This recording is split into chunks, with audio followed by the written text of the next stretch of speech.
So hey anime fans, this series name is What If Naruto and Elden Ring Got Harem, so let's start the series. A large, elaborate throne room was illuminated by the sun's golden light. Although the location appeared to be outside of reality, high above the set of stairs leading to the throne, a man dressed in white and gold, or rather, as he appeared, was kneeling before it. Mine Lord Father, why hast thou summoned me to thy presence? A magnificent figure from the throne leaned slightly in the direction of the elderly man, his face hidden by unspeakable, gorgeous holy light. Then, everything vanished behind the figure's head, revealing a guy with a deep ocean of blue for eyes and a golden crown for hair. Beyond the seas, across the fog, in the lands between, the fog stirs, a new fragment of mine has awoken, he spoke gently but sternly, his voice emanating power. The elderly man, still genuflecting, looked up at the throne, his golden eyes were fixed on his father, and it was reciprocated. His father only shook his head as he questioned, a fragment of yours, a tarnished of no renown. What then? Another from the village hidden in the leaves, awoken in a world he does not belong. His father's nod caused him to sigh heavily, as though he had already given up on the information. The chamber fell silent as figures, all of them female, began to fill the vacant thrones on each side of the main throne. Thine Imperial Majesties, he said, bowing again to the elderly man. One of them waved him away, and the one with the snow-white hair on his father's immediate right side told him to get up, which he did. While the old man realized immediately why his father, the emperor, had called him, the white-haired empress and queen said, I looked at the crystal tower, and it shows that the time for a new lord in the lands between has come, that fragment of your father, far away from home, will make a new home for himself and put the greater will and all those outer gods into their knees. Ah, now I understand, thine Imperial Majesties desire me to be his shadow, not unlike my work in Chaldea, with another fragment not long ago. The director of Chaldea has completed his work beyond the stars, and you have seen to that as his deputy, and now, our work continues ever on, the father acknowledged with a nod. Then another queen spoke, this one with purple hair and blood-like eyes, dressed in darkness, and a striking contrast to the brightness. With her eyes closed and a red spear in one hand, she gave the command, you are to be the shadow of this fragment as part of the Dragon Guard. As the Queen of Shadows, I give the authority to use all that which belongs to the Dragon Guard. Thy work begins tomorrow, at dawn, thou shalt depart for the lands between. By that time, that fragment of thy father would have been immersed already in that broken world, she said, her eyes reopening. By the authority of the Eternal Emperor, go and make your preparations, the lands between the fog awaits. Rays of gold descended onto his eyes as eyes like the ocean opened upon a vast and serene lush region in a different world, possibly at a different time. The man rubbed his dusty eyes, if any existed, and murmured, now, where did I end up, since it was only muscle memory? His vision was excellent, and he looked at the fractured, alien terrain in front of him. He could feel it inside of him, it writhed, it cried, it ached. There is hope despite the suffering around. A voice in his head said, what a broken world this is. And he silently agreed. There's always hope. Another voice said, but then, what is broken, can be remade. The question remains, however, what are we doing here? The man took a breath of fresh air before he heard a response. Kaguya, you're awake, he said, rising from the grassy slope he was on and searching the area while dusting himself. As if nothing had changed, she responded, a pull from one world to another tends to wake oneself, Naruto, with perfect composure and royalty. The sun was high and the sky was bright, but that golden tree outshone everything, there was no rivalry at all.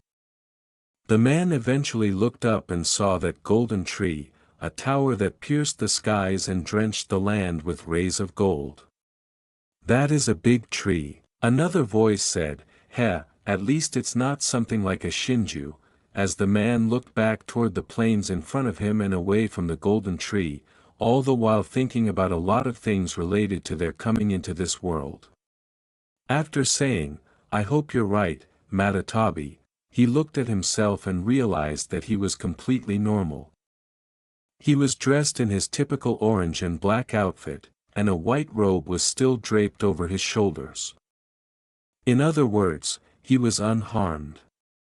He scanned the landscape with his eyes once more, noting the surrounding features, including the ruins that appeared to have fallen from a great height and the howling winds that were evident from the way the trees nearby swayed and danced. "I can't feel any of my markings back home. I don't think we can leave this place," Kaguya said, "nor could I, for that matter," as he carried on with his observance. He could not distinguish the architectural style of the ruin he saw in the distance, but it appeared to be an old temple. Outside, a horseman wearing full armor made of alloyed gold was strutting languidly through the grass, and Naruto arched an eyebrow as he concentrated his senses. "Look, up and down the path, and repeat," he said, crouching close to a boulder and keeping his gaze fixed on the hillside. "It feels like it's guarding against something or someone." Another voice inside his head, the first one he heard when they got there, said, "Well, feel like talking to her?" At first, Naruto said nothing as his gaze was fixed on the massive piece of armor on top of an equally armored horse. "Her? That's a woman?" Naruto asked, staring at the armored knight in disbelief, and discovered that Kurama was right. "Oh, that's a big girl, let's talk to her." It was a calm day, the wind was cold now, and the birds were flying around. He stood, dusted himself, and proceeded gently along the grassy landscape towards the rider along the off-beaten path.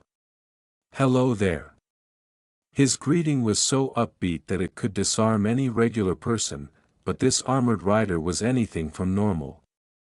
After a rapid and terrifyingly graceful turn, a golden halberd dropped in his direction with the intention of severing his body with a single, powerful blow. As the rider attempted to pull the halberd back, Naruto muttered, "Well now, that wasn't nice," holding the blade of the weapon with ease in his crimson-coated right palm. Even though Naruto didn't see the rider's response, he sensed that the rider was confused at the time but ignored it. He continued, "I just want to ask some questions, no need for such aggression," but the rider remained motionless and made sure he understood her reaction as she dropped the halberd and turned, then held her shield up in preparation for another assault. Although there were only a few seconds between those movements, Naruto's movements were so sluggish that he was already well out of the path when the rider turned, and he was prepared. As a result, as the rider approached him with her shield, his fist struck it squarely in the face. There was a collision that reverberated throughout the neighborhood, the horse whined as it rolled along the path, and the rider, who had been forcibly dismounted, ended up at the base of a tree with a broken arm. Tree sentinels are the living ramparts of the Erd tree because they are the benchmark for anyone who wants to defend it. Their enormous shields, which are also made of gold and have the Erd tree's roots engraved on them for protection, and their expertly crafted and weighted halberds are so impressive that no ordinary person could hope to wield them. In the instant before everything went awry, she realized that it was only a punch, but something else was behind it, something that made her immovable. She was unable to protect against tarnished, which could appear from a nearby cave. It is a grave transgression against the Golden Order for any tarnished person to become Elden Lord. Ashamed to her order, she was unmounted and knocked down after being struck by a single blow. She was unable to speak, only grunting in agony as her helm concealed her face, but she could hear approaching footsteps. She glanced up a little and saw the oddly clad man coming toward her, holding that golden halberd, and she couldn't imagine how this could have happened. This wasn't just any man, though, even in her condition, she sensed something odd. Nay, impossible, this is no tarnished. Who is this, that carries such grace, such divinity? By the Erd tree, 1,000 pardons, I have disgraced thee and failed in mine duty. The strange guy now stood close to her fallen body, immobile. Her shield arm was broken, but her huge shield remained intact, unbroken but stained, and words she could never pronounce, found their way to the forefront of her thoughts. Kill me. He could sense the emotions churning inside the silent rider as Naruto dropped the halberd and the axe blade buried itself halfway in the ground by the fallen rider's feet. He grimaced as he stood silently, then approached the dismounted armored rider, where her shattered arm still held that golden shield. Could have held back a little more there, Naruto. We felt the chakra released by that punch. Her insides must be in torment, spoke another voice. As he removed the shield from her fractured arm, Naruto stated, I'm not your enemy, and I apologize for this, as she made a little but perceptible sound of agony. He then undid her crested helm, saying, Her pale and scarred face was crowned by an ebony curtain, her golden eyes were half-lidded due to the suffering she was experiencing. He proceeded to let the woman take the medication after removing a tiny tube from his pockets and momentarily observing a twisted bud of flesh inside. You've been through a lot, I can see that. Here, drink this, he said. He suppressed a wince. Ouch, so that's why she hasn't said a word. Not now, Shikaku, he said, ignoring the laughter of other voices that echoed in his mind as he attended to the woman. She eventually moved her other hand, which she used to grip her halberd, albeit slowly, as she loosened the gauntlet covering her fractured arm, suggesting that the medication had worked wonders. Naruto finally winced when he realized the damage he had inflicted. As he quickly examined the injuries, he mumbled, broken bones, battered muscles. Another voice in his mind added, You're lucky Tsunade and Sakura were patient enough to teach you medicine, and he sighed as he placed his broken arm on her lap to get it ready for what he was about to do. I'm not that bad, am I? His response was met with laughter, even the normally stern Kaguya burst out laughing. Ugh, you lot are the worst. He then returned his attention to the woman, or more specifically, to her broken arm, and she watched in silence, not understanding why this man was doing this. Her body was still hurting, but not as much as it had been a few moments before, and then a serene green aura enveloped his hand as he placed them slightly above her left arm. The stillness was broken as he treated her arm. I will not pry as to why you cannot speak, he said, but I must ask, do you have a name? As he cured her, he read the scribbles she made on the ground with her good hand. A lifetime ago, I was a tree sentinel, bound only by oath. He wondered if he should have stated anything else in the oath because he needed to learn more about the location he was in, but the tree sentinel, a woman, wrote another note on the ground. I failed my mission, I shamed the Erd tree, I am a disgrace to the Golden Order, stop mending and slay me. Oh, is that what that huge tree is called? Erd tree? Matatabi yelled at Shikaku, that's the part you're focusing on, you dumb sand idiot. This woman just wrote that she wants Naruto to kill her.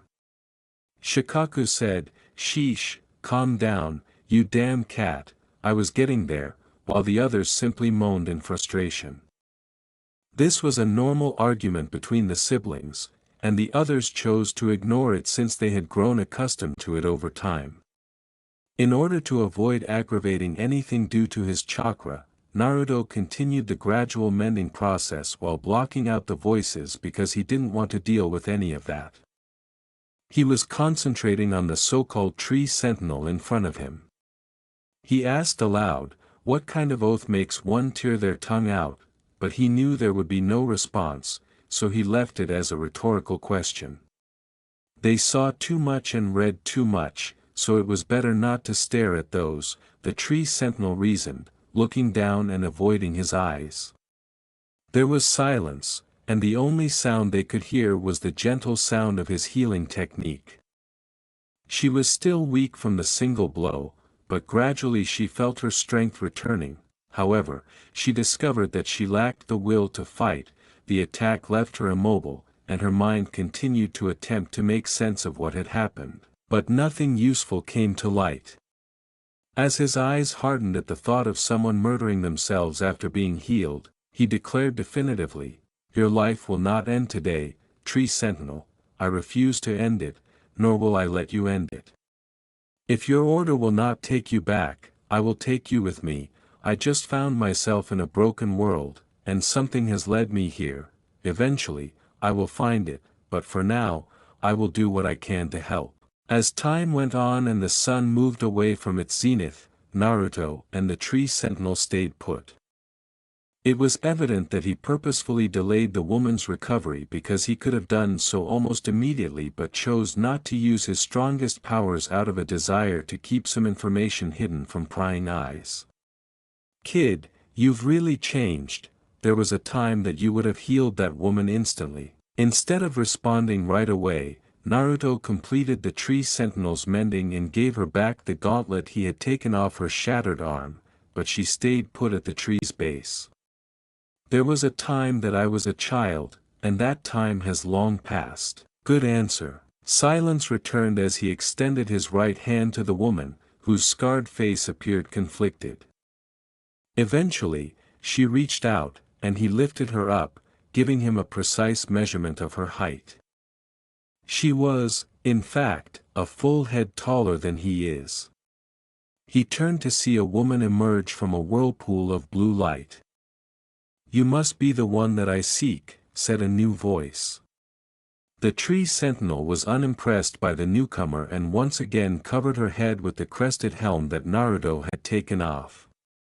Her face was concealed by a hood as she pulled it back to reveal a young woman, a fair young woman with chestnut hair, but most significantly, her left eye was closed, and a black mark seemed to hold it shut, though he was unsure of what it meant.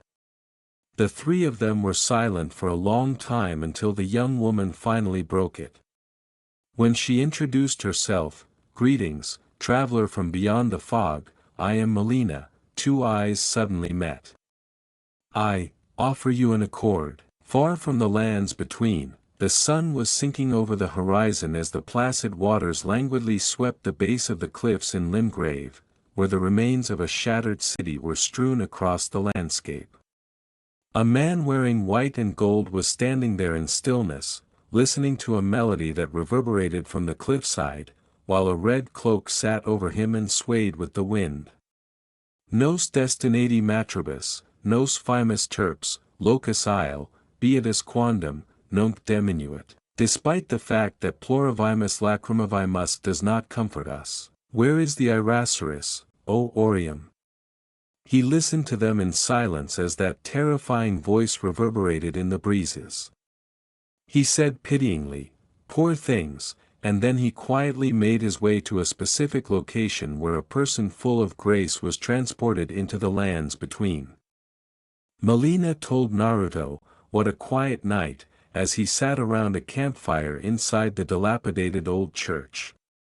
Speaking of the woman, Kurama had one view on her, but Naruto knew she kept secrets, so he didn't want to pry them from her, especially because he kept information from her himself.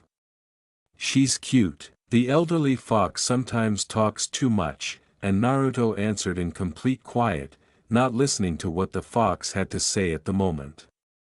Though he was better than to let anything out, unlike when he was younger and wore his emotions on his sleeves like a fool, Melina watched him with a secret intensity as if she was trying to study him and pry away anything she could. Nevertheless, he saved his world, and everyone recognized him for that. But Kagaya has other terms for that. How pathetic to have been thinking about that right now, what with that face of yours. Once more, he was silent and his unyielding face was emotionless as he put out the fire. His thoughts then shifted to their other companion, the one who assaulted him as soon as she noticed him. The unhelmed tree sentinel sat silently next to him, her silence was like mourning, but for what? He asked, but she didn't have a response or a tongue to respond. Her scarred exterior had softened since the day before, and he gave her a piece of bread from his stash, which she accepted politely. He also gave one to Melina, who received it without saying anything, but after she bit into it, she asked him a question. "Where didst acquire these bread?" Melina seemed to take offense at his response, or so her feelings told him, from home sweet home, far away from here, as he gulped a chunk of his own. Another voice within his thoughts said, she's going for the friendly route, I see. She's gonna have to if we're to build a working relationship from this accord of hers. After Melina found him and the tree sentinel, she took them to this abandoned church, where they would spend the night because he was still unsure of the circumstances that led to his birth, but he didn't find out much. As a result, he made the decision to search the area right then and there, possibly using clones. After finishing his bread, he sat motionless with his knees crossed. He caught Melina's and the tree sentinel's attention. Unbelievable, this world is almost beyond any hope. As Naruto concentrated with nature, Kagaya said those words.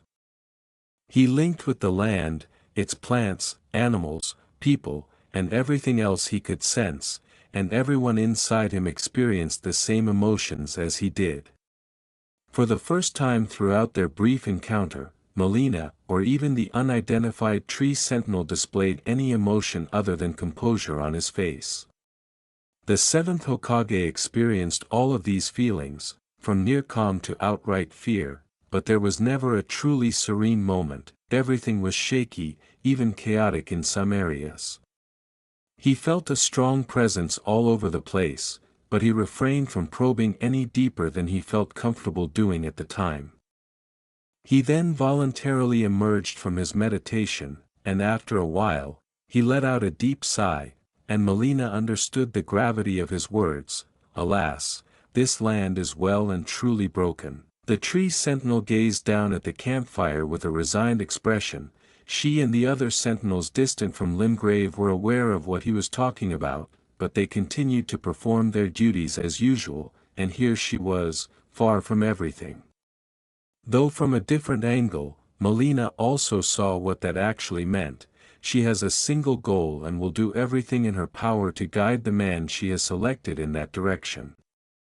However, she must carefully measure him personally even though Torrent has already done so.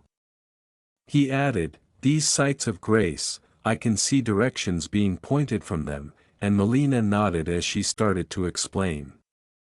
The Hokage took in all the information that came to him, and his comrades repeated it as they discussed the issue at hand.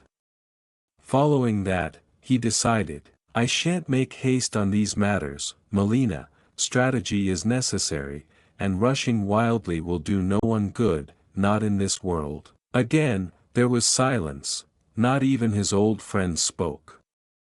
He concluded, "The capital can wait, these lands need restoration and purification, and I will do what I can, with what power I have," as the night wore on and the stars overhead illuminated the landscape. Kagaya thought about what her old warden had said. He was right when he said that everyone was brought here for a reason. Regardless of that reason, it is now obvious that the world needs help, and it will get it. She reasoned that for the time being, the only thing she could do was to offer advice whenever it would be required.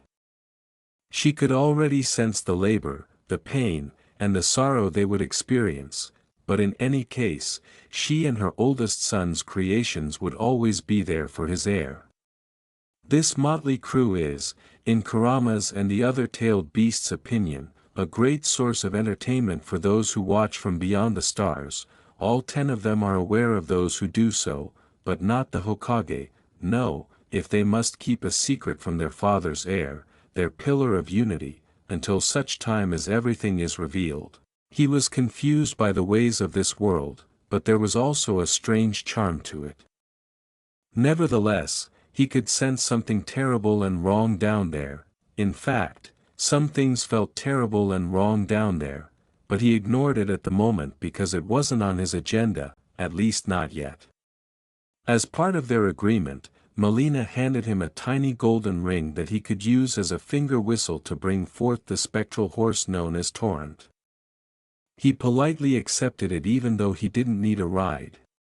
Bah! I could outrun that horse anytime, any day. Naruto noticed that the ring fit his left index finger nicely and tried it on. Now, Kokuo, don't be like that. Besides, using Torrent can be a change of pace instead of running around, he said. He rode Torrent outside the demolished building and continued on his journey, while the clones he dispatched mapped the area for him, particularly around Limgrave, where they were now.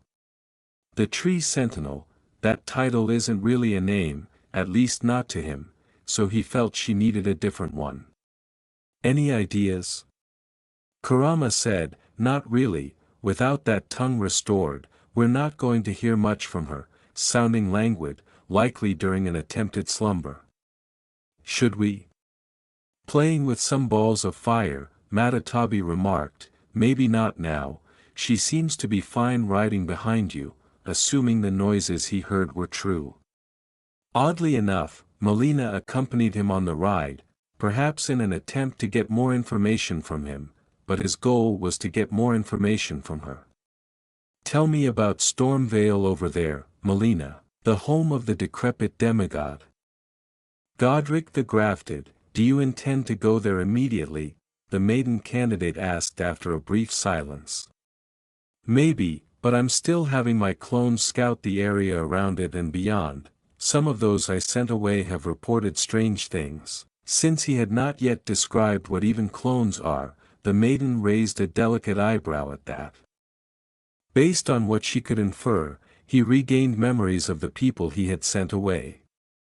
He muttered, all I could say is that I'm already building a map of this land, but only in my head. Cartography is not my best skill, but it comes with experience, as they continue to ride down the road. The old church was already far away, but for the time being it served as their strategic center, having been marked with protective seals and already occupied by a merchant named Kale. Although he was an odd individual, he was kind enough and openly shared some information about the area. However, his friend immediately stopped his thoughts about the merchant. Margit, the fell omen, keeps watch of the bridge to the castle itself, guarding against any tarnish that may try and fight Godric for his shard of the Elden Ring. He murmured in appreciation, and then there was a small-scale conflict between some creatures and some armored men. Naruto wanted to assist the soldiers, but they were hostile to his group as well, so he quickly defeated them without the Tree Sentinel's assistance or even dismounting. Before he rode off, he whispered, for shame, but the Tree Sentinel continued to pace after him. Then they discovered more ruins, this time in front of a large gate. The Storm Gate, Melina replied, the only way toward Stormvale Castle from our location. They noticed that this area was crowded with Godric's troops, who were undoubtedly opposed to them and untarnished. These warriors were dressed in green and gold, and Godric's insignia was displayed on their tabards. Despite her misgivings, Melina is certain that the person she made a deal with is strong enough to tame a Tree Sentinel and force her to join him. He is an odd man in an already odd world, and she knows that there is still a lot to learn about him. She also knows that time will reveal these things. Melina became alert when she heard Naruto say, I'd rather not, but it wasn't addressed to her, rather, it seemed as like he was speaking to his own thoughts. As they steered clear of the ruins and headed south, she believed he sensed another location of grace, and sure enough, there was one waiting for them. When the moon rose softly that night, their small group established a base beneath Stormhill's cliffs, built camps, and used his skills to fortify themselves against any threats. Melina then noticed more of his clones, to which he claimed he was assigned to search not above ground but rather those crevices and nooks that begged to be explored. She questioned, strange decisions, why? Why not? He quickly answered. As they made their way back to the abandoned church, silence descended upon them. The merchant was there, tending to the night's fire, but the tree sentinel followed them conscientiously, unhelmeted once more. Her steed lay outside the ruin, but she kept her halberd and shield with her. Despite everything, they were still strangers, friendly, yes, but strangers nonetheless, so Naruto had reservations and was too preoccupied with the information his clones were feeding him to give much thought, and a solid mental picture of the location started to take shape in his mind. Limgrave is a lush place, a bit down in the dumps, maybe, especially down in that Weeping Peninsula, but better than what I just heard about this Kaled place. As they chatted among themselves, Naruto heard one of the tailed beasts say something, but he ignored it as he relaxed by a wall by the fire and went to bed for the night. They all found that little rest, but he was quickly awakened by another presence. Then, he observed the area covered in mist, but there was no malice behind it, rather, it just made him sleep deeper, if Kale's snoring was any indication. Although Melina had vanished into ethereal form, he could still feel her presence close by. At the same time, the tree sentinel was also sleeping. Yes, he recalled that he needed to give her a name, but not just yet. He said, "Who are you?" without turning to face the presence he felt. They were silent for a few moments, but his eyes never left the front. He eventually turned around and discovered the source of the voice, a woman wearing white robes sitting on a damaged crag of the cathedral they were in. "A pleasure to meet thee, Tarnished," she whispered, her voice as gentle and cold as a winter's night. His eyes swiftly took in the blue hands, blue skin, and 4 hands. Behind them, he noticed a single eye on a pale face that was not all that different from Melina's, and the hands were folded neatly on her lap and topped off with a wide-brimmed hat. She identified herself as, "I am the witch, Rena," and although her voice was quiet, like a whisper in the wind, she was present. His sensors were honest, he was able to spot lies when they occurred. "Why do I feel you're lying about your name?" Icy quiet, "I mean no ill feelings," immediately adding, "We have our secrets, some, we'd rather not see the light forever or until the time is right." She didn't say anything, and her single eye watched him, but he looked back at his friends. "What brings you here, Rena?" With his eyes closed and his body at ease, he asked. "I'd heard tell of a great warrior hurtling about these lands with a spectral steed, together with a tree sentinel, and upon looking into the matter, the talk, I surmise, is of thee," she added, despite his humming. "Great warrior, is that the whispers that travel in these lands?" "But yes, that is our little group here and me," Naruto replied, clearing his voice. "As I thought," she answered in a satisfied tone. "What dost thou hope to accomplish in your actions?" "What, indeed, this world is broken, shattered into pieces," he said, as if in sorrow, but continued with his speech, "I've been called into this world, perhaps I shall help it, the land is ailing, I can restore and purify, reorder things out of chaos, seek balance, whether I succeed, only time will tell." She responded, "Failure awaits thee, more than success," and he turned back to face her, his gaze piercing her single eye.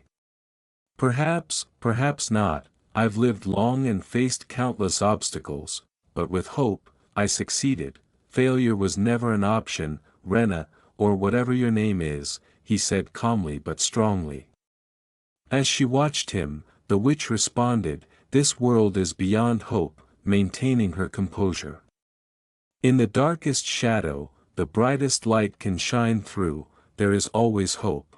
Melina opened her one eye to see Naruto around the campfire, along with the tree sentinel and the merchant Kale, enjoying some fire-cooked meat. She woke up to the pleasant fragrance of burning meat. Before taking another bite out of the portion he had, the merchant praised it, this is good, and the massive tree sentinel rumbled in agreement. Naruto grinned in remembering when Kale questioned, where did you learn this recipe? Melina took notice. Home, was his short response, and the merchant nodded and ate his piece without asking any further questions. Despite his back being turned away from her, Naruto shouted out to Melina at that moment, and she quickly found herself eating in silence. It was good, as the merchant stated, but she wasn't thinking about it. Instead, she was thinking about the previous evening. The witch has taken notice of him in such a short time that he was here. She listened to the full conversation from last night and was a little taken aback by how her chosen fighter was able to get the witch to talk more than she should have. Naruto obviously had a knack of getting people to talk, but the tree sentinel was immune for whatever reason. He did not have to associate with Lunar Princess Runny, but he did. Melina continued to think while she ate the meal that was provided to her, and despite her lack of awareness of her immediate surroundings, Naruto knew she was thinking deeply but remained silent. He even managed to pry her real name from her, after an hour of talking, that is, she said. She therefore looked more closely at her thoughts and truly realized that the man she had selected was not a simple tarnished. Although he had seen the guidance of grace, he was not among those who had walked and fought with Godfrey in the past. The fact that they could understand each other in the same language was a marvel. His appearance and his clothing, however, did not fit in the lands between.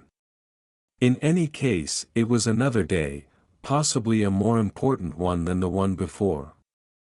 Later that day, Melina and Naruto rode together once more, this time in the direction of Stormvale Castle upon Stormhill. During their leisurely trip, he whispered to himself, Godric the Grafted, what kind of horrible title is that? As usual, Melina kept silent. She believed that he would discover and observe it for himself. This was the nature of the world, and she would be there to help him along the road. Whether it was tarnished or not, they made a deal, and she would see it through to completion. As the rain continued to pour, a clone observed the road down towards a garrisoned bridge where troops were keeping a close eye out for any dangers.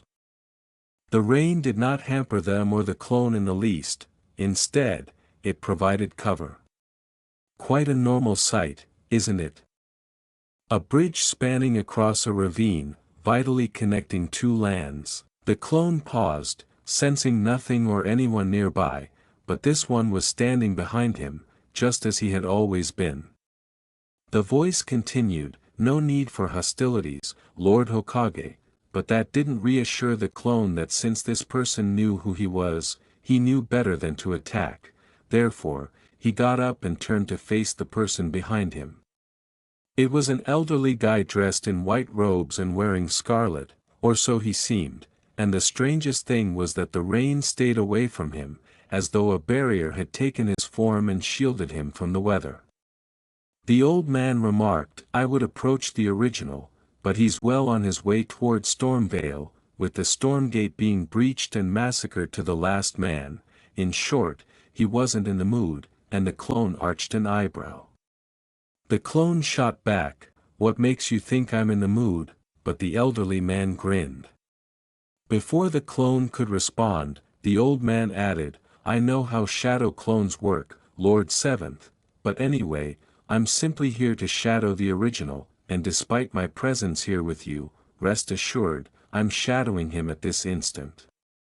I'm also a shadow clone. When Naruto's clone eventually realized the older man wasn't malicious, he didn't quite unwind but instead remained vigilant.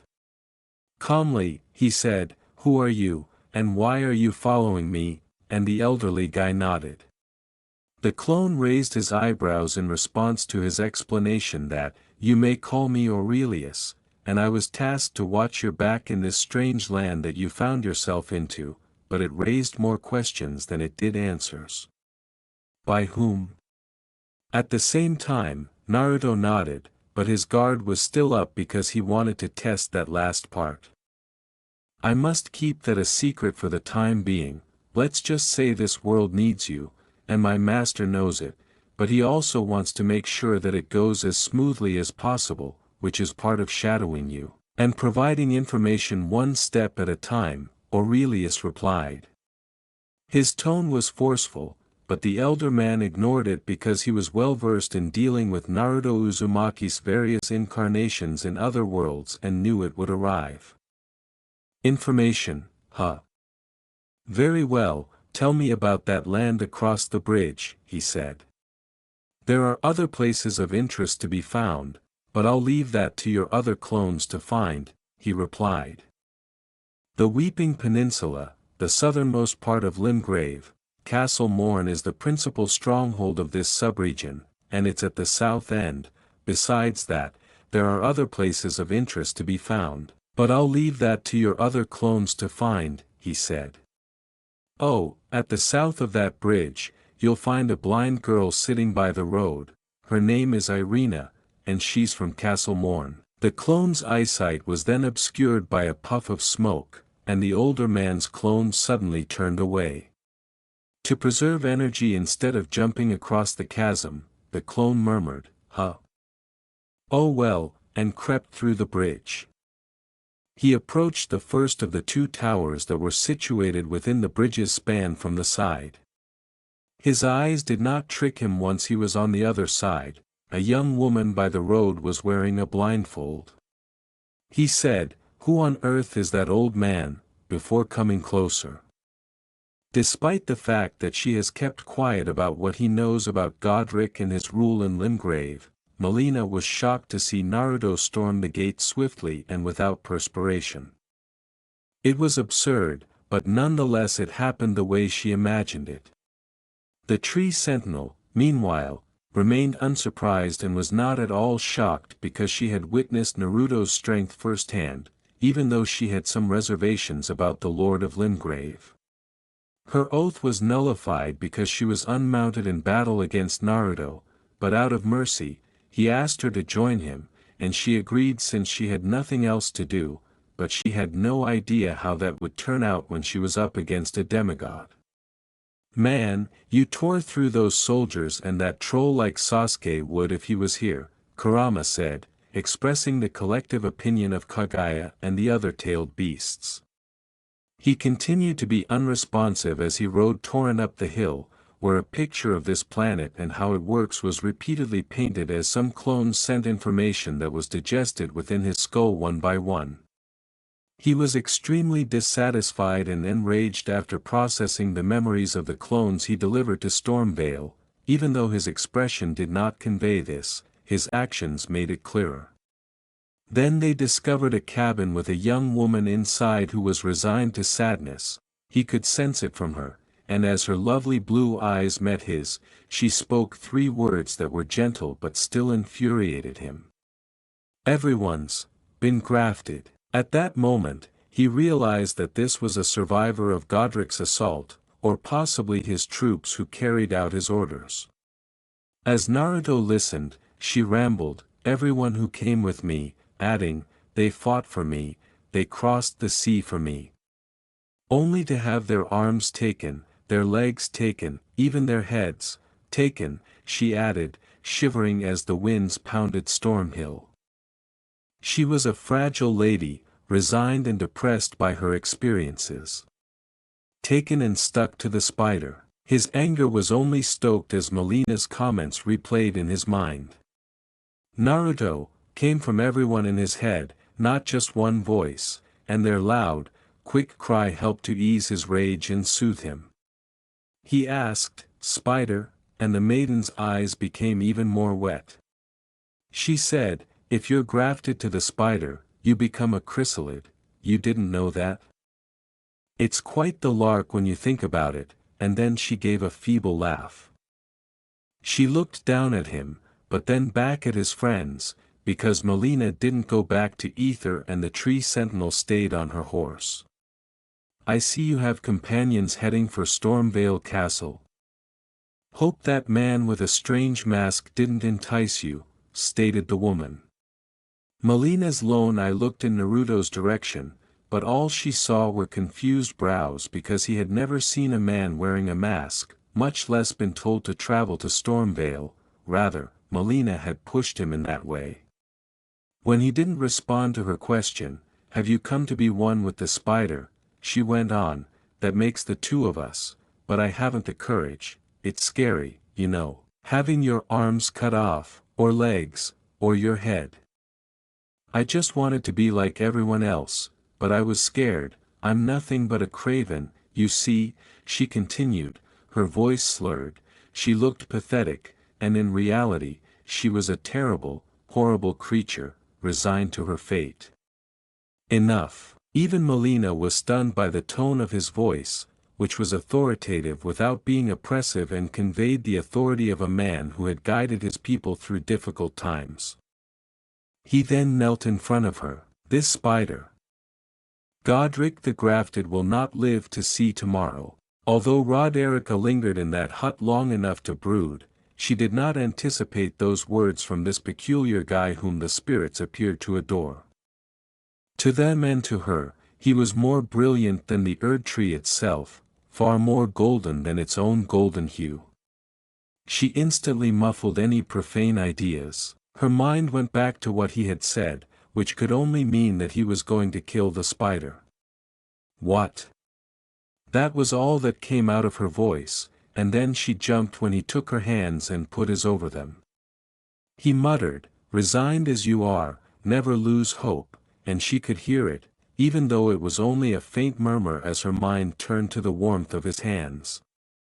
He went on, there is always hope, as sure as the sun rises at dawn, never give up while you draw a breath, and at last she acknowledged what he had said.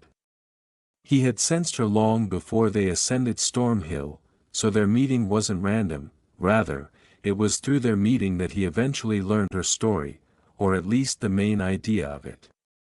He was still furious inside, of course, but he knew better than to vent it on the poor woman. Godric would get all of that later, but this storm inside of him was building menacingly.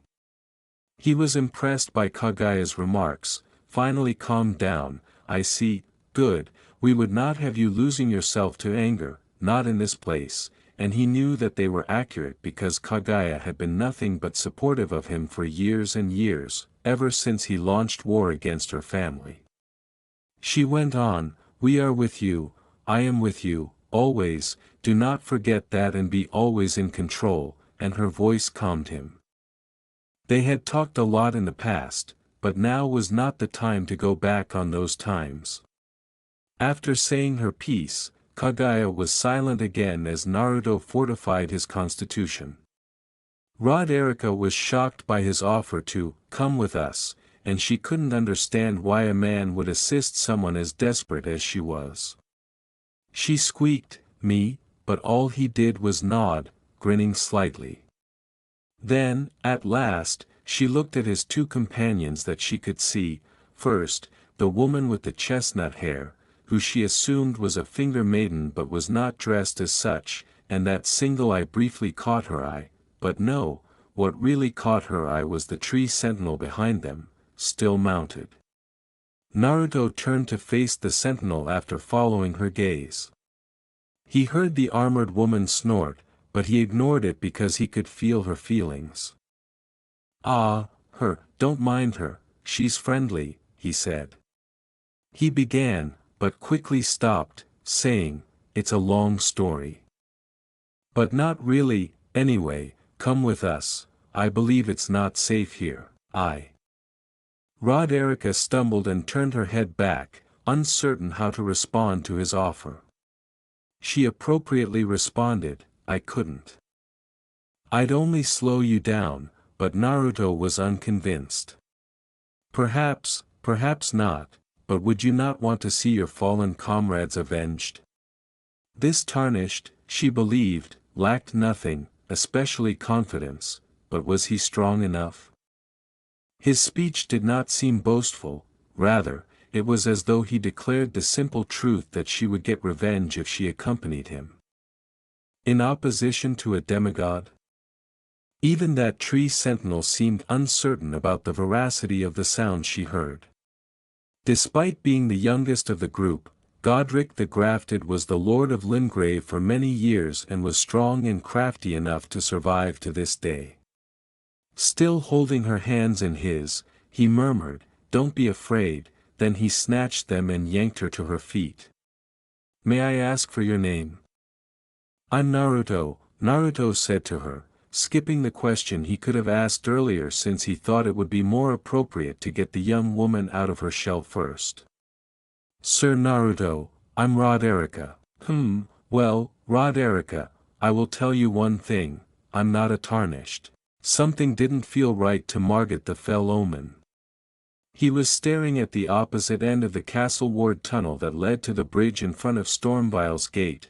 Innumerable tarnished had attempted to reach Godric, but he had destroyed them all, as well as several ambitious men and women, but today something felt strange.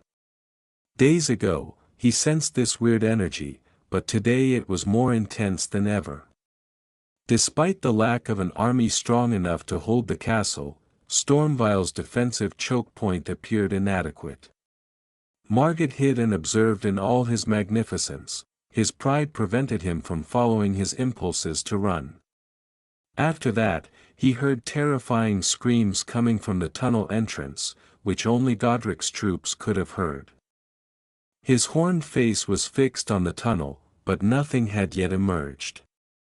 Then, slowly emerging from the tunnel, he noticed a shape, a tree sentinel, of all things, that was unmounted. What? Oathbreaker? Margit was completely perplexed when he finally noticed an odd man wearing white, far from its designated location no less, the living walls of the Erd Tree, those who are oath-bound never to dismount in battle lest they bring shame to the Golden Order.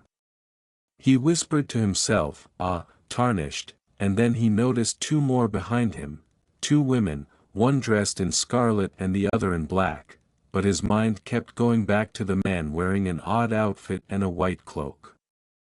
The Omen watched the group, paying special attention to the man who initially struck him as another ambitious tarnished, but who was different from the others.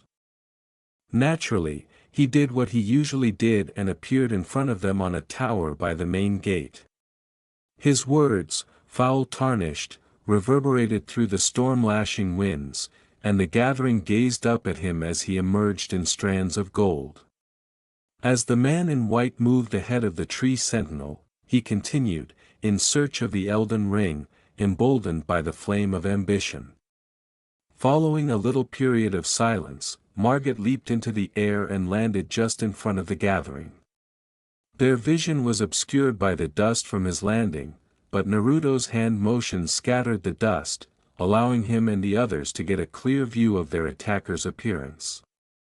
He even towered over the tree sentinel, who was standing on her 2 feet with a shield and halberd ready. Their opponent held out his twisted cane and declared, "Let it be Margit the Fell. Someone must extinguish thy flame." While Rod Erika writhed behind the tree sentinel, Melina looked at Naruto, who seemed unflinching, even stoic. Despite her fear of the sentinel, Margit's presence was not good and did not deliver good news, nay, on the contrary, and the sentinel was superior to the Fell Omen. The two men gazed at one another until one vanished in a sudden rush of movement. Margit was flat on the ground, and there was no sign of the, not, tarnished. Then he was in the air, and that man with the golden hair was standing directly in front of him, his hand clenched and ready to strike him. "Try falling, Fell Omen." Margit was hit severely by that fist. The two ladies were shielded by the tree sentinel's golden shield, which she created to protect them. The dust, dirt, and rock fragments from the violent collision obscured their vision, but they knew it was difficult since the ground trembled as well.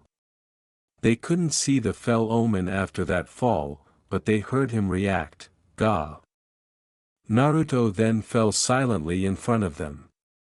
While Melina stayed composed and extremely perceptive, Roderica stole a glimpse of Naruto, whose cloak fluttered in the relentless gusts that arrived for Stormhill. That lone eye observed intently. "Well, thou art of passing skill, warrior blood must truly run in thy veins," tarnished, Margit said, her voice cutting through the sounds of spitting. Naruto sensed the fell omen's sneer. There was respect despite the obvious haughtiness. Subsequently, he struck from above. An open palm prevented a light-based hammer from striking Naruto.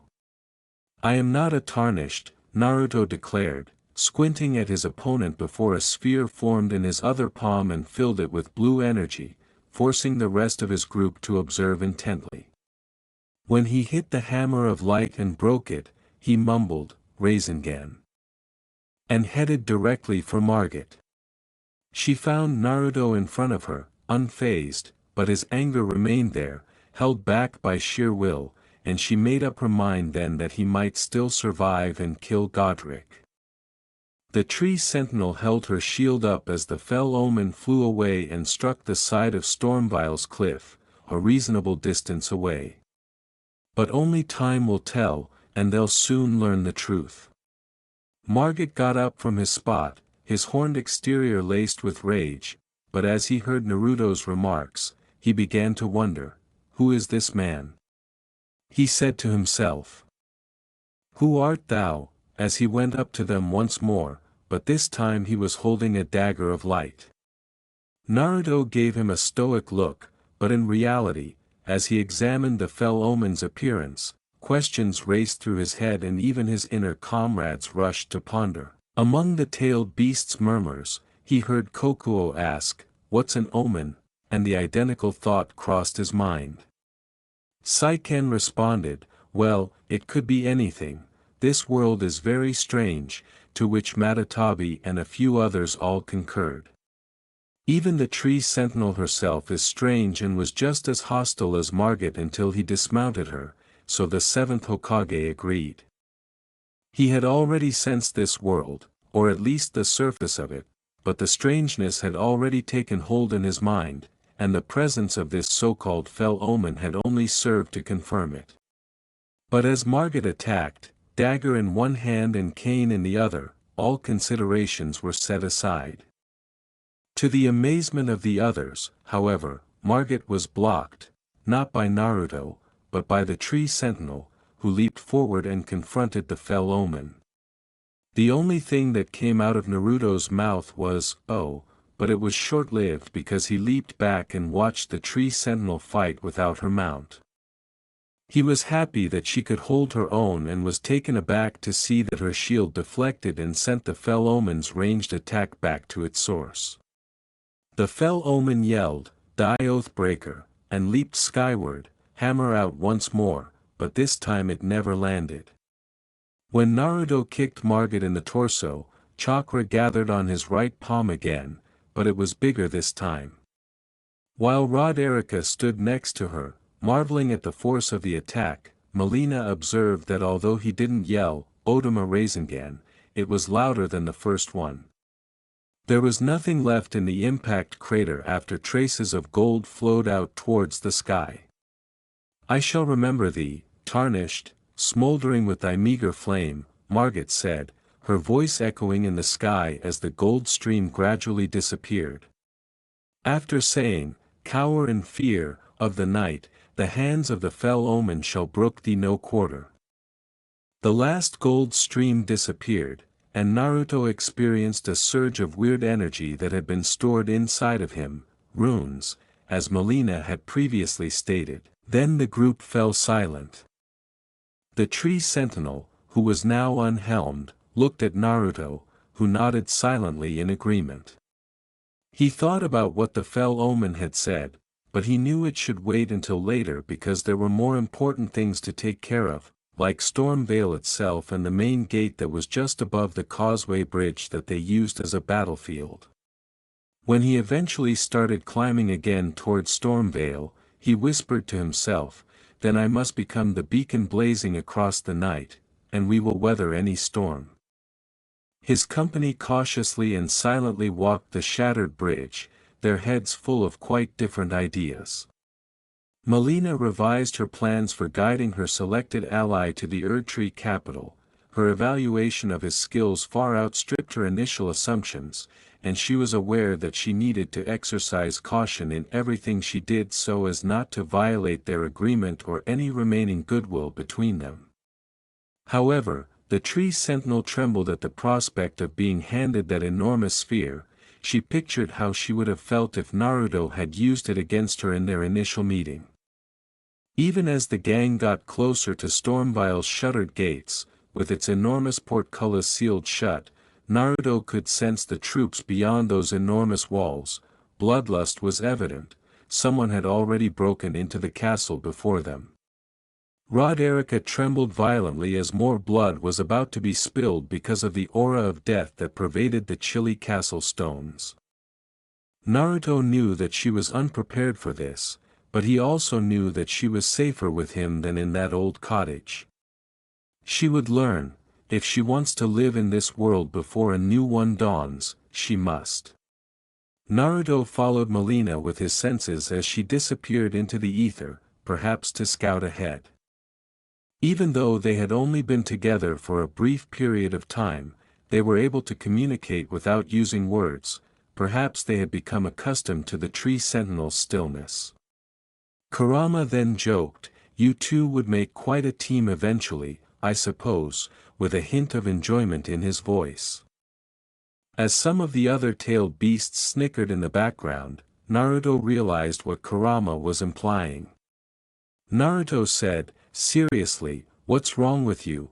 But all he got was wild laughter, which was somewhat amused as the gang advanced toward the main gate and the guardhouse next to it. Before someone quietly shouted out from the rundown guardhouse, the group gazed at the portcullis. When Naruto stepped through the damaged door, he saw a gaunt, dejected guy wearing white clothes and white hair. He immediately turned to face Naruto as though he was waiting for him. He said, "Greetings, I am Gostok. Are you Lord Naruto Uzumaki?" Naruto arched an eyebrow, but he had already begun to wonder. The Hokage studied the man and said, "I don't know about being a lord, but I'm indeed Naruto Uzumaki. How do you know my name?" Gostok wiped his throat before continuing, "A man in white and scarlet said that you'd come here, and to you," he said, "I must utter these words. You who have been made full of grace shall cast the brightest light in this world, and in the darkest shadow, I shall be there, watching," he said thoughtfully, recalling what this enigmatic guy had said. "Let your light shine forth, and I shall use the shadows to help you, sincerely, a stargazer." Whomever that man is, stargazer, or whatever his name is, he surely knows why and how we were brought here, Kagaya said after listening in quiet for a while. Kurama and Kagaya hummed in agreement as they added, "I guess we were actually brought here by some power." Naruto hid in his thoughts as those in his mind gathered together, but he forced them aside and nodded at the man. "Anything else that this man said?" Gostok nodded and responded, "Yes, Lord. He told me that I should let you through the main gate instead of the secret passage by the cliffs, but I must warn you, Lord, it's a death trap past those gates." "Oh, is that so?" He received a nod in response. "Yes, sir." In response to Kagaya's warning, "This stargazer, he seems very aware of your capabilities, tread lightly when we meet him," Naruto said. "I know, but I think he will be an ally to us." "Oh." Kagaya's eyebrow went up. "Just my instinct." A fully armored knight, known as a crucible knight, stood at the end of a litter of bloody, broken bodies and twisted limbs that were scattered across the ground. A man in crimson and white stood across from the knight, who was panting profusely and undisturbed by anything. As the knight stared back, the guy asked, "Come now, from serving Godfrey the first Elden Lord to serving Godric the Grafted?" The knight adamantly said, but rage welled up inside him. The man asked again, "You are not one of the tree sentinels, you can speak, why not do so?" But all he got was silence. The knight then lunged at him with a sword and horned shield in response. However, the man easily avoided the attack and did not use any weapons that were visible until a red spear appeared on his right, which caused the knight to step back because it gave off a scent that he had not felt in a long time. Death. The man was not blind to this fact. He twirled the spear around and said, "Ah, you feel it, despite the absence of the rune of death, you feel death itself, fret not, you shan't die today." Then they clashed. Before the knight could move, the guy had already aimed his spear toward the weak spot of the knight's armor, by the neck, while his right foot had pinned him to the ground. Spear and shield collided, sending the knight flying backward with incredible force.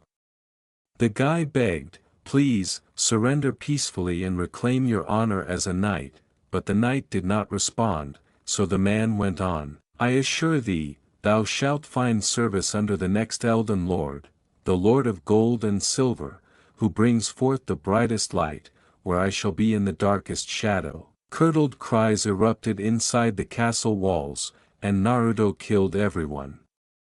He sensed their desire for blood before he even reached the castle, and when they saw him, they acted with unyielding hostility. As a result, he retaliated in kind.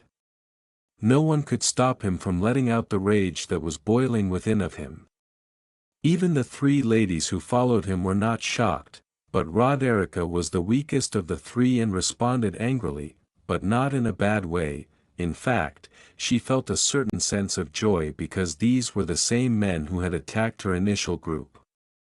As Melina peered forward, she saw from the shadows, giving her a bird's-eye perspective of the carnage. Exiled, expelled, and otherwise, Godric's men died one by one. Bolts and arrows were thrown, but none of them made contact. The tree sentinel jumped at the chance to help Naruto and took part in the murder of Godric's men because they had long irritated her while she was still living outside of that destroyed church, and this was only retaliation. The Hokage dispatched clones to search the castle's crevices, and some of them found unsavory things. Nevertheless, they continued to go through the cycle, telling the original of their discoveries by memory, which only made him more enraged. A clone on top of one of the towers threw himself away, and the actual Naruto stopped. As memories flashed back to him, he mumbled, "So that is Godric," before dodging a silver-armored knight who leaped in his direction. Like the rest, this knight was swiftly vanquished, with Roderica trailing closely behind. They soon discovered themselves in a room full of antagonistic servants, but it was that hideous childlike creature, a byproduct of grafting, a gory art form, that caught their attention. As the grafted scion slithered languidly into the middle of the hall, Roderica said in horror, "A spider." If the shriek it made was any indication, Naruto saw the grafted scion as soon as he hurled some shuriken to the servants and advanced on it. He turned around, this time holding a wind-covered kunai, and used it to cut off several arms from the grafted monstrosity, causing blood to stream and making Roderica gag in disgust as the creature leaped at him brandishing a sword. While murdering more of Godric's troops outside, the tree sentinel proceeded cautiously in the direction of the inner keep, waiting for Naruto and Roderica. After Naruto murdered that grafted scion, Roderica went up to a mound of bags-wrapped bodies. She recognized the remains because they were what her friends had left behind when she fled, and she knelt next to them, and Naruto felt her predicament. He walked cautiously up to her, placing a hand over her right shoulder to temporarily quell his rage. After Naruto's presence brought her back to reality, she eventually started crying. "They fought for me, now, this is their fate," she muttered. The Hokage knelt next to her and embraced her, giving Roderica a sense of comfort similar to that of a child being comforted by a parent, for which she was grateful. He muttered, "Cry it all out," and the two stayed there for a long line break. Melina was observing the soldiers' pace as they patrolled the abandoned castle's side streets and little-used thoroughfares when she abruptly felt a presence behind her. "Greetings, fair maiden." She froze in her spot, but for some reason, the stranger's presence made her feel better. She turned to look at him and noticed an elderly guy dressed in crimson and white.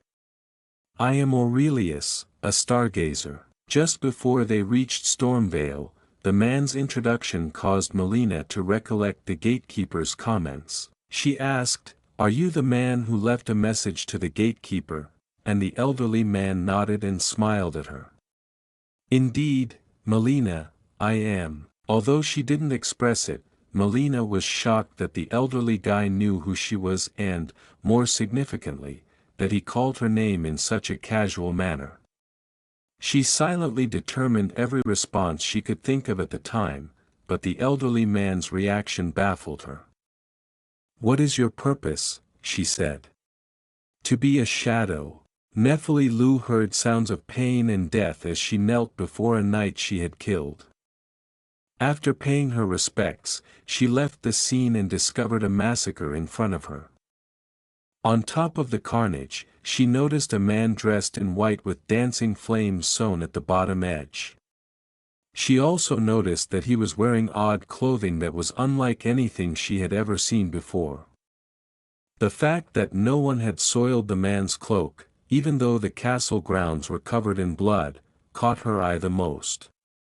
She said to herself, "Another tarnished," and then discovered his comrades not long behind him.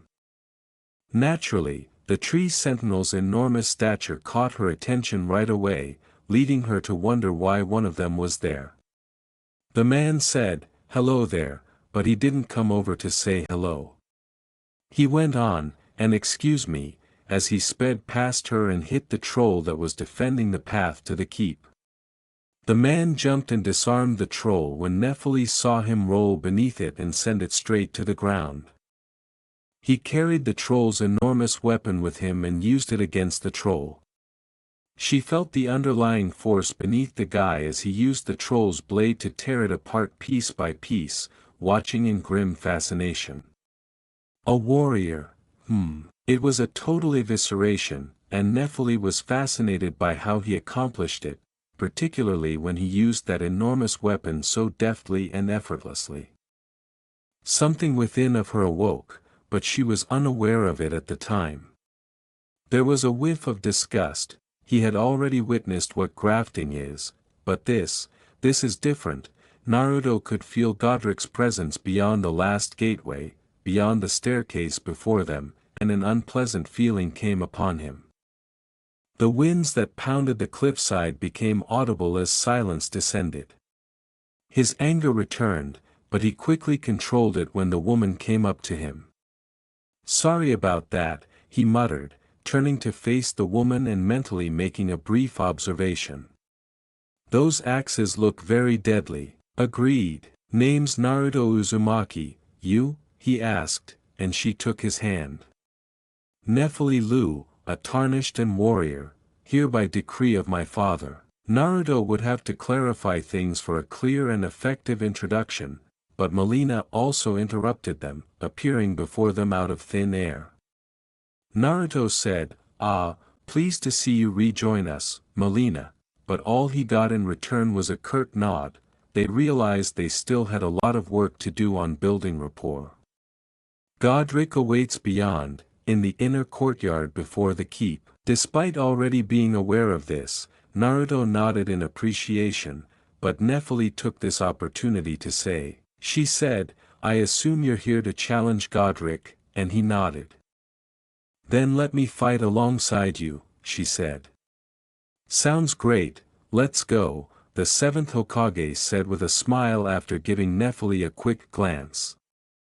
Rage. He was standing near the entrance to the courtyard, flanked by Nephili and Melina, and the tree sentinel was standing behind them with Rod Erika, who was now trembling as the vile stink in the air reached her senses. Although she had not yet seen Godric, she could sense Naruto's rage, they all could. Memories of a clone are one thing, but seeing Godric in person was quite another. Naruto recalled the first thing he heard Rod Erika say, as well as the grafted scion he had previously murdered. Although he had a stoic expression, everyone in his company understood how he felt. His presence changed dramatically, but Melina was the one who was most taken aback and kept quiet by his side. Conversely, Nephili expressed her opinions vocally. Fury, I understand why, this thing is no lord. Except for Naruto, everyone agreed. No, he said, but this is not appropriate for a lord. As he stroked a dead dragon, Godric realized he had onlookers. Mighty dragon, thou art a trueborn heir, lend me thy strength, O kindred, he said. But he crooned to himself, deliver me unto greater heights. And ignored them. He then snarled at them while clutching his weapons.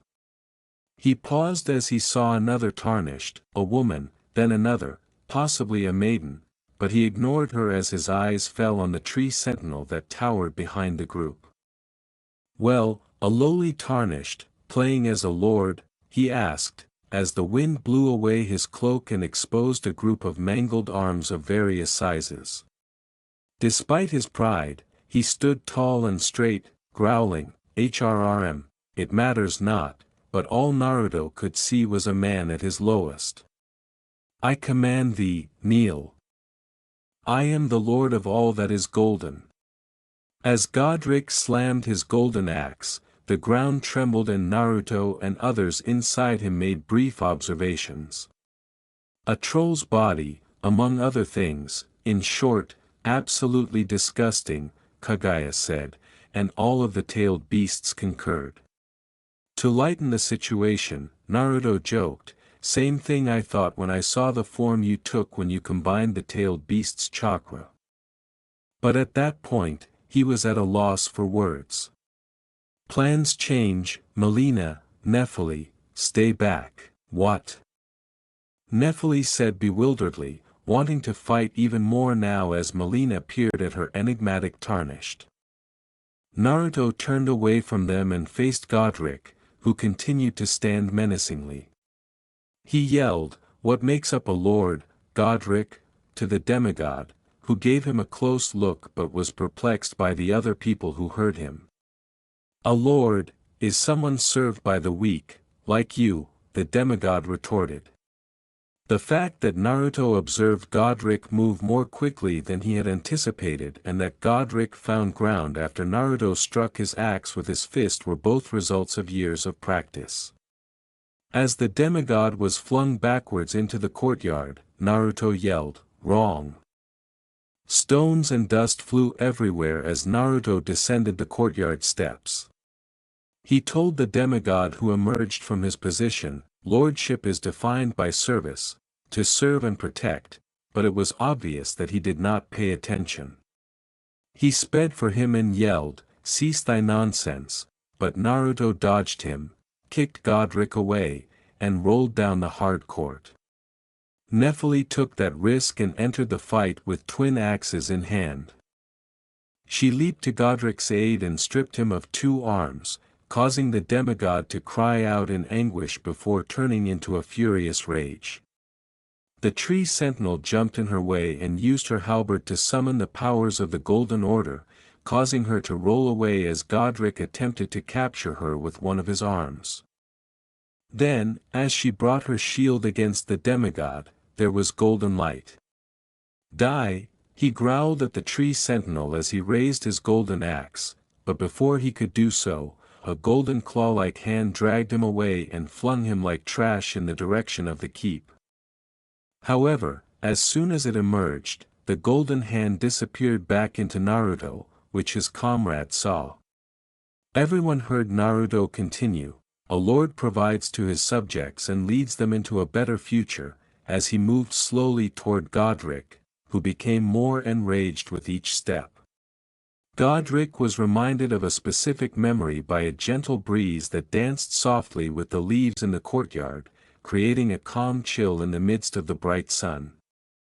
However, he suppressed these thoughts and snarled at Naruto, who was standing directly across from him in the middle of the courtyard. The strong dominate the weak. The shabby demigod swung forward and hit true, but instead of flesh, his axe collided with a sword, a straight, single-edged blade that materialized on Naruto's hands out of thin air. Naruto exploited this fleeting moment of surprise to turn and free more arms from Godric's back. Kurama remarked, "Never thought I'd see you make use of Sasuke's sword," but Naruto simply hummed in response as he repeatedly struck Godric's grafted flesh. He concluded the exchange with a powerful punch that sent the demigod crashing onto the ground once more. As he rose slowly, it was evident that Godric had become very intimate with the ground. He then raised his golden axe, which he dropped over his grafted left arm and severed as Naruto ducked aside. As Godric shrieked in agony and growled as he rounded on the dead and putrid dragon, his companions watched in shock and disgust. Naruto, on the other hand, was primarily appalled but also somewhat fascinated, although no one could tell because his face remained calm. Shikaku remarked, "Grafting, right here. Dude's nuts," as the tailed beasts observed the disgusting spectacle in front of them from Naruto's perspective, while the others said nothing. Godric believed that this was his moment of glory, his triumph, and the start of his ascent to become a true lord, therefore the One Tail was right in more ways than he realized. Before slamming his severed arm into the corpse's throat, he muttered, "Ah, truest of dragons. Lend me thy strength." Naruto watched in disgust for a few seconds as Godric bound the dragon's head in place of his severed arm and tore it with its throat. Then, as if some cruel magic was at work, the head snarled awake, but it wasn't alive. No, that wasn't the case. As Godric stood victorious in his moment of glory, it became a part of him and nothing could stop him. He lifted it and exclaimed, "Forefathers, one and all," as flame erupted from its lips. Bear witness. In the midst of the confusion, Roderica made herself scarce with Melina, and since the golden-armored woman was in his line of sight, Godric attacked her first. The tree sentinel tucked Nephili into her back as she prepared her shield. Fire rushed in her direction but never made it to her.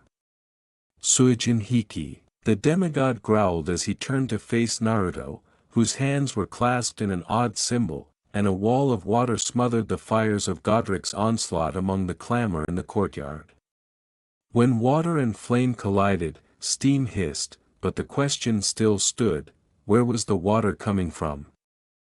However, no response was provided since, during the demigod's outburst, Naruto moved quickly and hit Godric. When Naruto said, "To be a lord, you must be proud, yet humble, to be strong, yet meek, if you have none of those traits, then you cannot be a true lord," the demigod, the runt of the litter, was only made even more irate. "You dare lecture me? Cretin." After Godric buried the dragon's head in the ground and grabbed some rocks, he lit them on fire and threw them at Naruto, who stood there unwavering. Then, he had an epiphany. "You call that fire? Ha! Gokakyu no Jutsu." Godric's boulders crumbled to ash when a huge fireball erupted from Naruto's lips, but the fireball continued right at Godric, who continued to belch more flame, but Naruto's flame defeated it, and those flames were stronger than a dragon's. "Man, to think you'd steal Sasuke's style of all people," Naruto said, raising an eyebrow as he heard Kurama's words. Just this once, eat dirt and touch grass. While Godric screamed in genuine agony as the smell of burnt flesh entered their senses, laughter reverberated in his mindscape, but outside Nephili and the tree sentinel cautiously approached him. Nephili's eyebrows furrowed and her face turned smeared with disgust, and the same could have been said for the tree sentinel, but the helm obscured her face from view. With a scratchy voice, Godric exclaimed, "A lowly tarnished. Unworthy, unworthy of lordship." When he lay broken and burned at the base of the stairs leading into the inner keep, Naruto felt pity for him. However, justice demanded that Godric pay for his crimes, and among other things, vengeance cried out from the souls that Godric ruthlessly grafted into himself. As lightning covered the blade in his right hand, Naruto moved gently toward him. The demigod was not accidentally referred to by his other nickname, Godric the Golden. To be lord is to hand down justice even if we do not want it. To be a lord is to pass down judgment even if it is painful to do so, to make the right decision, despite of the consequences, to seek that which is good. Can you say that you have done it, Godric the Golden? Despite not knowing the whole story, Naruto felt sorry for Godric, the runt of the litter, the last of the great golden lineage, reduced to this mess. In his heart, Godric just wanted to be better, and he went in search of greatness, but not for good, but for himself. Selfishness took precedence in his search, and as a result, he fell short into depravity. His mind was filled with grandiose delusions. Godric's eyes were flooded with golden rays as he started to breathe his last breath, and Naruto was no longer in his line of sight. He spoke, but his voice was feeble this time. As death approached, he bemoaned, "Look up, the Erd tree glows. Our land is old and ashen and cold." As Godric slowly died, Naruto stepped next to the demigod and readied his blade to put a stop to everything. "To our home, bathed in rays of gold," he croaked, his eyes wide but unable to see well. "One day, we'll return together." Naruto turned to face the Erd tree, which towered over the sky and whose gold rays glowed down the landscape. Upon hearing that, but Godric's final remarks had not yet come to a conclusion. "And grace will surely guide us safe, to our home, bathed in rays of gold." Thus, the final member of the golden lineage, Godric the Golden, went by. From there, a great rune, Godric's great rune, found itself in Naruto's grasp. While the demigod's corpse gradually disintegrated into dust and runes entered Naruto's body to travel wherever they went, the ethereal construct drifted from Godric's chest into his hands. He sighed as the wind subsided, marking a brief moment of calm following a period of turmoil, and Stormvale was left without a lord. He heard Melina emerge from the ether behind him and say, "Pardon me, I've been testing you, to see whether grace guides truly guides thee or not." "Suspected as much, but what do you think about our first foray against a demigod?" she asked, meeting his eyes with a sincere smile. She remarked, "My worries are unfounded," with a slight smile teasing her calm but solemn face. "Torrent had your measure from the start, whereas I merely pretended for a time," she said. A raised eyebrow came to his face, but he ignored Melina's words and reverted to the great rune that pulsed among his hands. He questioned incredulously, "People fought for these, died for these?" And Melina nodded. "How does it work?" "You need to take it to a divine tower." They wanted to relax, or rather, his gang needed to rest, so they sought refuge in the inner keep. Unlike the rest of the castle, the inner keep was kept neat, with a throne in the middle and a large sculpture of a man holding a lion behind it. The great forefather of the late Godric, Godfrey the first Elden Lord, was reportedly exiled from the city, according to Melina. However, Melina did not explain why, and he did not dare to inquire, as there were other matters that needed to be attended to first. It was the least he could do to honor the man Godric should have been rather than how he ended up being, just like Godric, whose natural body was recently buried in a grave that he had dug hastily with a jutsu and marked with a plain blank gravestone. Nephili Lu noted that gesture, but her mind kept going back to Naruto. It was definitely a mystery that would take time to solve. No matter how hard she tried, she was unable to learn anything about him other than the fact that he displayed strength and abilities she had never known existed. She came to the firm conclusion that he was a great warrior and a true warrior, but something more. As the company sat at a table in silence, drinking and eating the fresh food that was amazingly kept in the keep, she suddenly exclaimed, "I shall return to my father and report of our success, your success. As you wish, you're not bound here in any way, shape or form, be safe." That was all Naruto said, and Nephili left as soon as she got there, heading for wherever her father was. However, Naruto's thoughts did not linger there, rather, they stayed at Stormvale Castle because he had committed the map of the area and the layout of the castle to memory from the documents and maps his clones collected for him.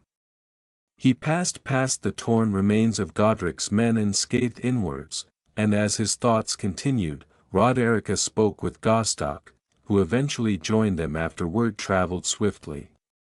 Melina suspected that something was amiss because the great rune that arrived from Godric was meant to be taken to a divine tower, but it somehow bound itself beneath his chest and was already activated.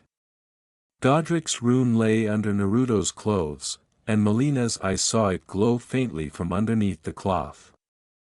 She kept observing him, but her mind kept going back to the old man from before, the Stargazer, who had remained silent even after Godric was killed. She wasn't sure if she should tell Naruto about the old man or not.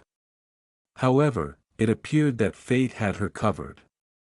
"Greetings, you who have been made full of grace." Naruto immediately raised his defenses, and Melina found it odd that a man lost in concentration could change his attitude and demeanor so quickly, far faster than anything she had ever witnessed. But she was also taken aback when the voice emerged from the enormous doors of the castle. Even though Gostock was right and Naruto was startled by the greeting when he finally met the man who had left him the message, this man was elderly, or at least that is how he seemed, and as Melina remarked in silence, he was still wearing white and gold robes with a red silk cloak over them. Naruto said, "You must be the Stargazer," as he gave the man a suspicious look. "I am, Lord Seventh, a pleasure to meet you, aside from meeting one of your clones down south by the Weeping Peninsula," Naruto said. The elderly man appeared relaxed and unimpressed, and he had no hostile intentions, but it was obvious that he had many secrets. In addition to the man's true identity and mission, "I bring tidings from beyond the stars." Although that was an odd greeting for Naruto, the tailed beasts and Kaguya understood it, without a doubt, and by that greeting, they were aware of, or at least suspected, the origin of this one. "Pray tell, what kind of tidings?"